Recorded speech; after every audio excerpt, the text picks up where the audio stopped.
yerəm meykana. Riske həyat başımıza darzad gələr. Riske həyat başımıza darzad gələr. Lazım olar qopardarıq zəlzələ, rəqiblərin canına düşər bəlbələ. Sən yuqarılarla danışdın belə, baxmadın ki Luzova şarzad gələr. Baxmadın ki Luzova şarzad gələr. Zor hayırlardı, haraylardı, meykana aləmində zayırlardı.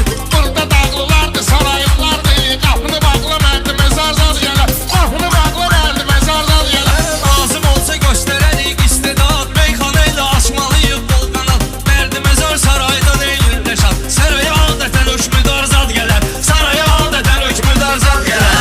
Xeyli heyranım da var mənim, sözlə dərdə dərmanım da var mənim. Siqaretimdə qalyanım da var mənim. Belə ürəyimə düşsə siqar zad gələr. Belə ürəyimə düşsə siqar zad gələr. Yaxırda qızışdıraq meydanı, müqarlə şairdi yaxından tanı. Abbas budur biləcərinin qəlyanı. Ay qara gün göz və xumar zad gələr. Ay qara gün göz və xumar zad gələr. Dostlarım əzizdir mənə xatiri, Licmizar yarar yılan tədbiri. Meyxananın bir orijinal şairi. 3 dənə də aksesuar zad gələr. 3 dənə də aksesuar zad gələr. Demək ki növbə göz deyərəm ay Rəşad, veda etdən tez deyərəm ay Rəşad. Mən elə bir söz deyərəm ay Rəşad, hamıya difsitli tavar zad gələr. Hamıya difsitli tavar zad gələr. Çalıb çıxma kənara çox ixtiyarda.